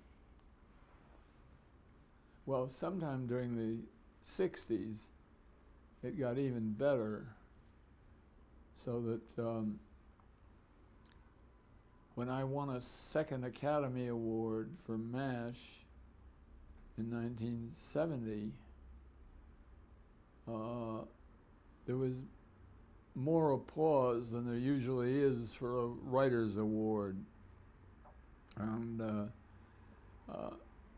I recognize this as a kind of evidence that the attitude among the elite of Hollywood, at least, had changed. Many of whom were scared to speak to us 15 years before,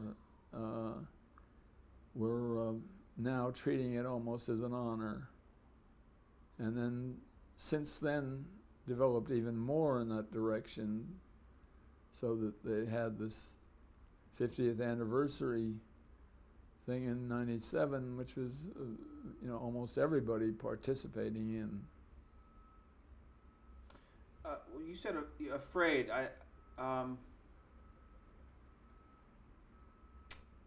there any specific examples that you could give me in regards to how fear dictated decisions or didn't allow you to work in the 1950s?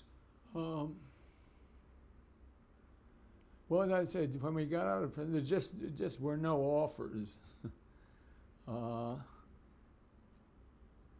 That changed over a few years. When Trumbo went, after that one episode with the young man dying, you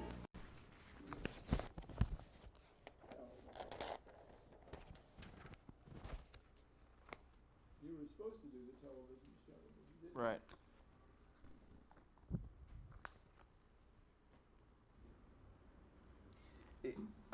I asked you at the last tape about the fear that dictated so many decisions, and if you just describe the paranoia and how that affected you and your friends during the 1950s.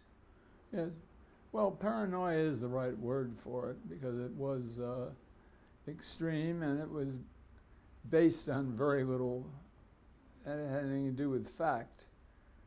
However, there were, even at the worst times, there were people in the Hollywood community who thought this whole investigation business was silly and more un-American than anything else. And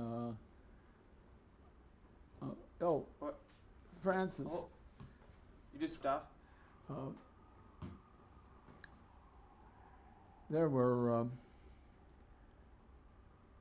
of course, a community among the blacklisted people, which got to be several hundred people involved with their families, and a number of people of generally liberal attitudes who continued to be friendly to us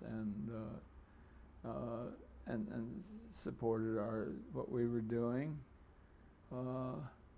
and including some people went out of their way to. I remember once at about the worst time of the blacklist. I was in a New York theater, and Sam Spiegel, producer, a strange man but an interesting man, shouted across the lobby from saying, "Hey Ring, why don't you ever call me? I'm not blacklisted."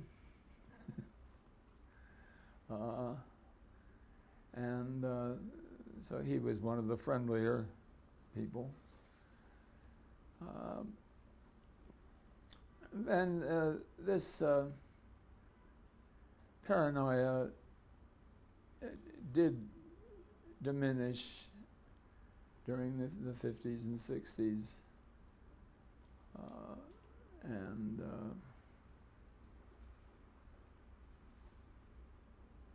As I said before, it reached its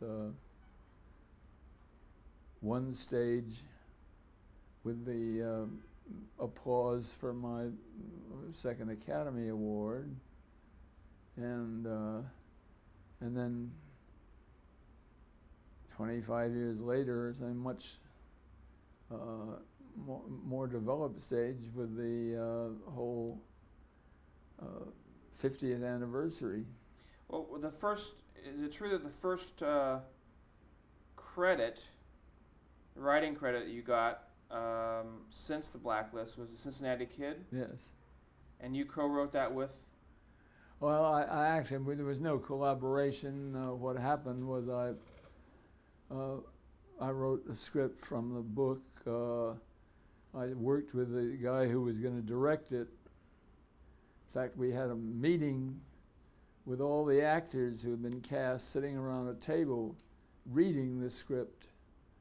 And I would change with the director, who was Sam Peckinpah, and I would change any lines that didn't seem right to the actors. And for once I thought the whole thing was going to go just the way I had done it.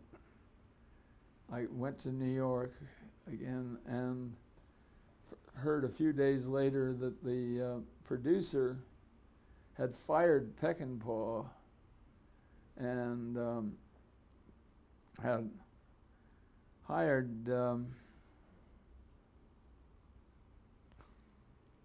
I'm getting so bad with names. It's a very prominent director.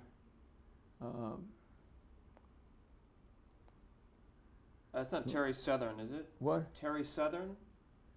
No, Terry Southern was the writer he brought in. I see. The director and Terry Southern had just done a movie about the funeral business, and this director brought Terry Southern in to rewrite your script. Mainly to change the location from St. Louis to New Orleans, because he wanted to have a big New Orleans funeral scene in it. Anyway, it ended up being a shared credit with Terry Southern, but we never worked together. I see. And so that must have been nice to see your name back on the screen again. Yeah. And that was released in 1965, so it really was 15 years time between when you went to prison to when you were able to have your name on the screen again. How did the feature film MASH come about? Well, in an interesting way. A friend of mine, Roger Kahn, had written a book about Jews in America called The Passionate People. And I was asked to write a blurb for it, and I did.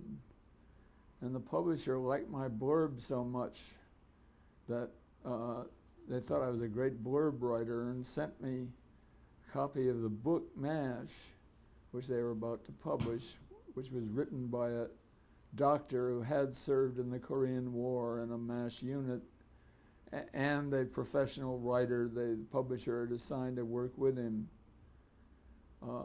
about his experiences there. And they asked me to write a blurb about that, and I did. But then I thought there was a movie in it. So I took it to Ingo Preminger, whom I knew wanted to stop being an agent and become a producer.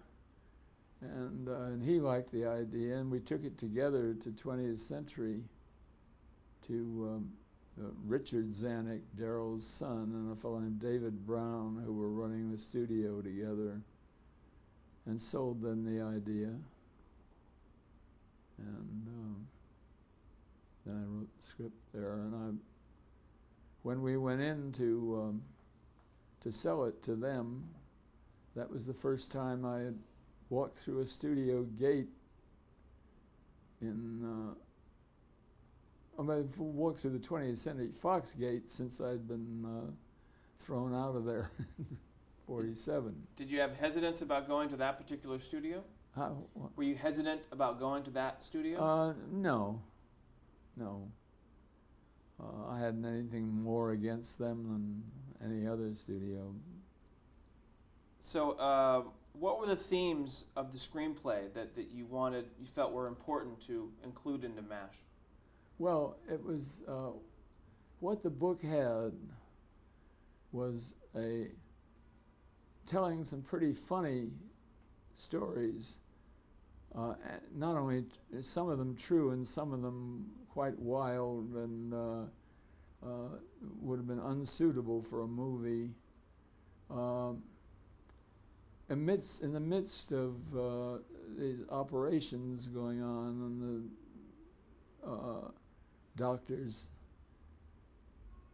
the doctors really protecting their sanity by acting kind of crazy themselves,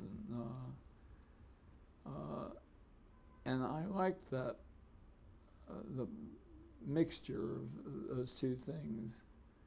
It's interesting that when Daryl Zanuck, who is still president of the company but living abroad, not having much direct connection, when he first saw the picture,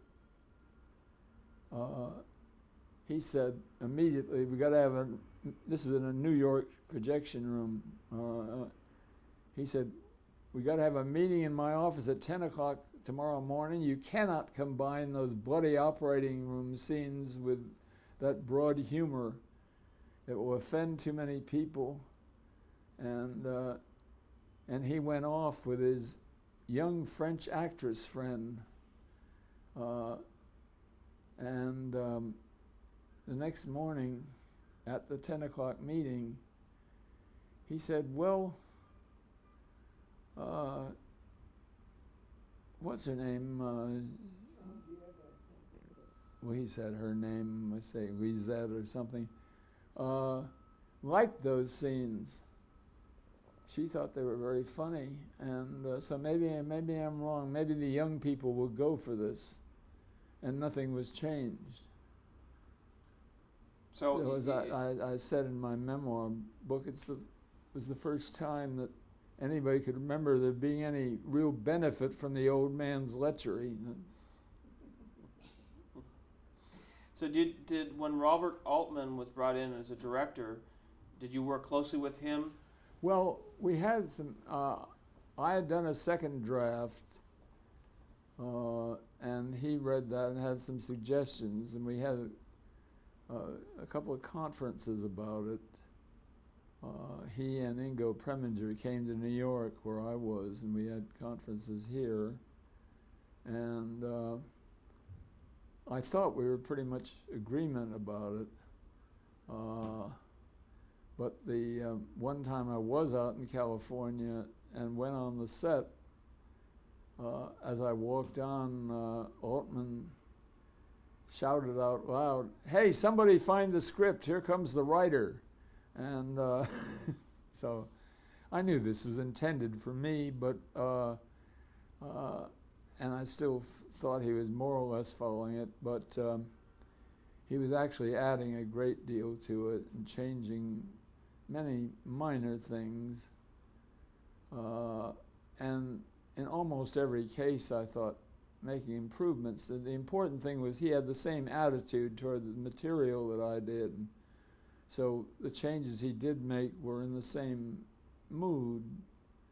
And so he ended up being a very good choice for the picture. I've written quite a bit, especially lately, about this whole idea of directors being auteurs and maintaining that it's only when a director takes over becomes a collaborating writer that he is really an author of the picture. And Bob did become, in effect, a collaborating writer. But that was in addition to being director, and that was probably a more important contribution. I'd read somewhere that What? I'd read somewhere that the people had called it an anti-war film. Do you agree with that? Well, yes. I think that's the film was intended that way, and the television series was probably even more so. Were you asked to be involved with that television series? No, I was offered the job of writing the pilot and being the head writer, and I was working on something else at the time, another script that never got made, and I thought, how long could they go on with a television series about a war that only lasted a matter of months? And I didn't think the answer was 11 years. And as a result, Larry Gelbhardt, who took the job, is a much richer man than I am. So you're that's a regret of yours? Well, I just guessed wrong. As I said somewhere, I hadn't made a estimate like that since I was asked by David Selznick to read Gone with the Wind, and was one of 3 of us were asked to read it, and 2 of us advised against it. I was one.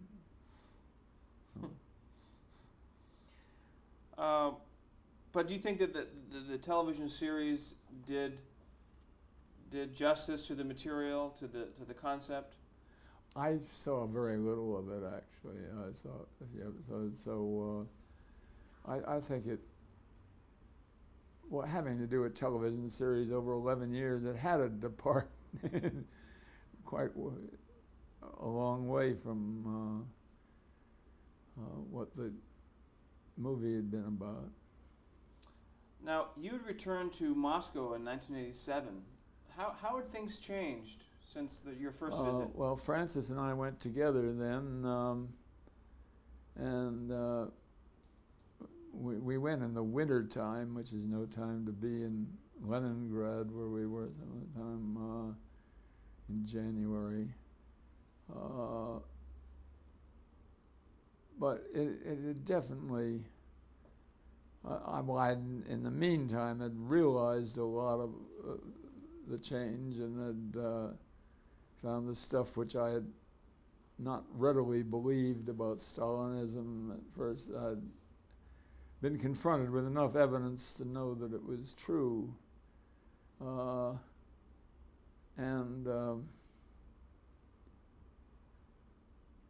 on the whole, I think our attitude was unfavorable. That there was still some good things about it, and we went to for a special performance of the Bolshoi Ballet,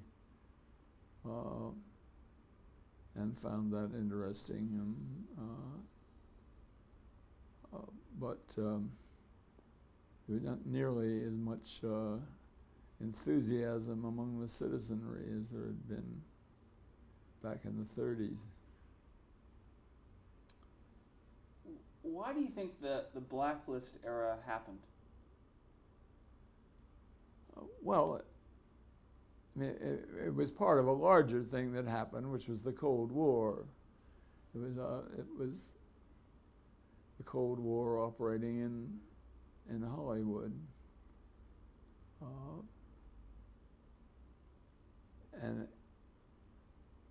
it was a manifestation of this kind of national paranoia we were talking about. Do you think it could ever happen again? Well, there couldn't be the same circumstances, no. We don't have any enemy exactly like that, and something to pin it on. I suppose, well, it would be a little far-fetched for this suspected China spying to build anything like that. Which has been in recent I years. don't think you could say that, and I don't think there could be a blacklist, especially after everybody in the business has declared themselves so much against it. There could be a crisis if the Christian coalition or something got any stronger. There are a lot of things they would like to do about censoring movies and television. And that could certainly be a threat to the First Amendment and the freedom of the screen.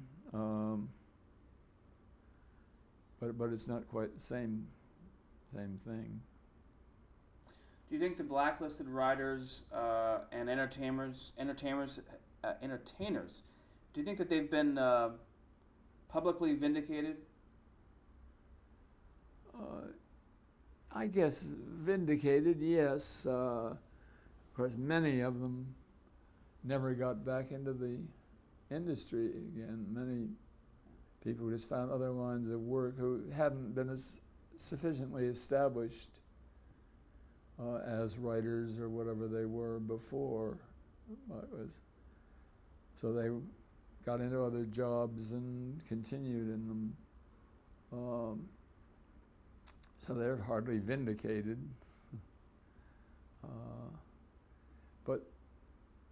But certainly there was a radical change in attitude about the whole thing. Well, how has the Hollywood screenwriter's role changed over the years? How have the screenwriters changed? The role of a screenwriter in Hollywood. Well, it used to be the screenwriter has never had any real independence. Never been like a playwright or a novelist, and it used to be the producers who would impose the changes. Now it's more directors rewriting. Some of the best pictures, of course, are being made where the same person is the writer and director. But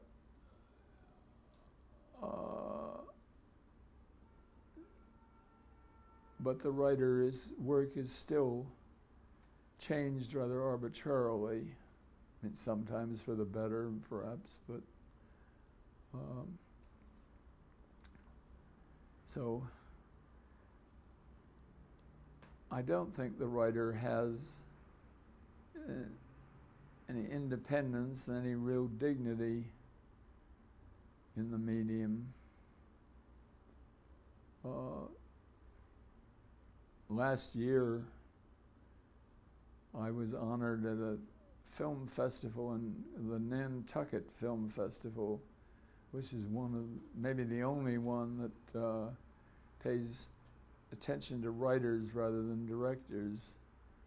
And I received the first annual Writers Tribute. The second one was just a couple of weeks ago, I think, J. Preston Allen received the second. And that is one group's attempt to recognize the importance of screenwriting. And I said there, there's certainly no director has ever made a great picture from a bad script, except by rewriting it and then he becomes co-writer.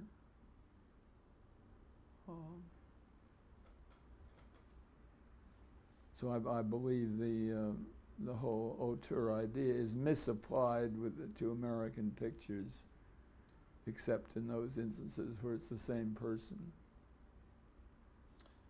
How did your experience with the blacklist influence your writing?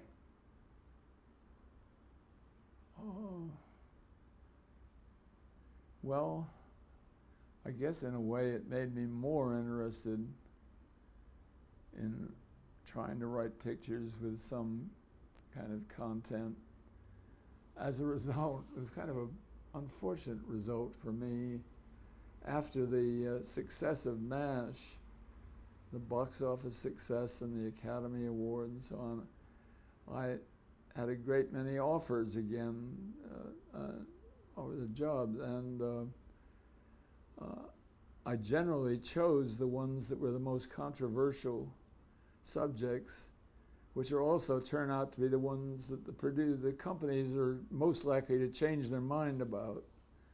So the main result was I did a series of scripts in the 1970s that didn't get made.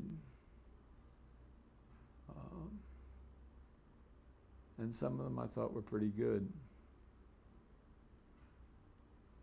This is kind of a Barbara Walters question, so my apologies in advance, but how would you like to be remembered? How would you like to be remembered? How did what get to be remembered? How would you like to be remembered? Oh.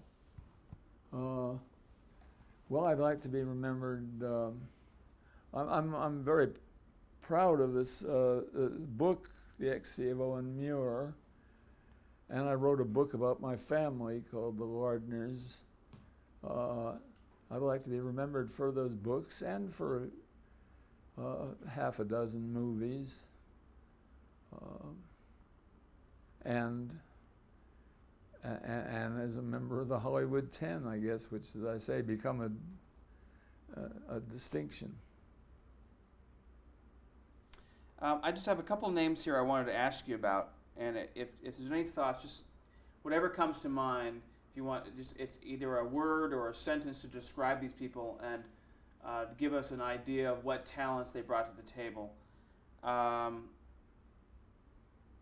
Ian McKellen Hunter. Ian Hunter? Ian Hunter. Well, he was a very bright man, a skillful writer.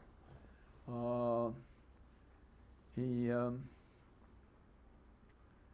never had great luck with his movie work. He got an Academy Award under false pretenses, which he regretted very much. He had agreed to put his name on this story of Dalton Trumbo's, and he did. Ian did work on the screenplay of it, but the Academy Award was for original story, an Academy Award they don't have anymore, and that's what Trumbo received. And a lot of people have been confused in thinking that it was for the screenplay, and that that Trumbo had done a lot of the work on that, and that Ian got a credit he shouldn't have. What film was this for? This is for the Royal, what's it called? What? The picture in which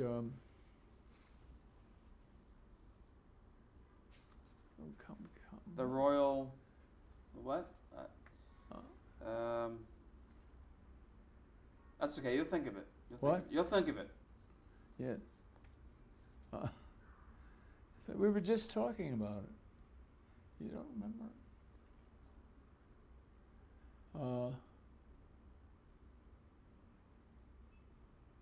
That's okay. You'll think of it.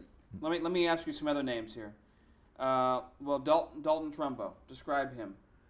Oh, Dalton's got a remarkable man. He was a great with words.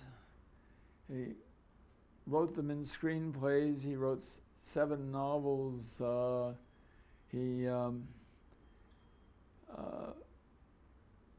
talked a great deal, and always the words kept coming. And he was a very funny man, and very smart, and enjoyable to be with.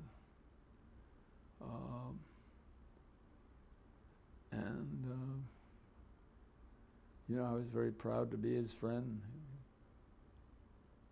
George Oppenheimer. Well, I knew him only very slightly, and we did that one thing together, and then that was all. Bud Schulberg. Well, Bud Schulberg is a very interesting person. We were very good friends. We took different attitudes before the Un-American Activities Committee. I've never quite understood why he volunteered when he didn't have to appear for the committee. He was disillusioned with what he had thought was romantic and and he liked the whole thing in Russia, and he got disillusioned with it. But I don't think that's enough reason to name names, which he did. So although we've seen each other a few times, since we haven't been close since that happened. Well, terrific. Thank you very much for sitting down with us. Right.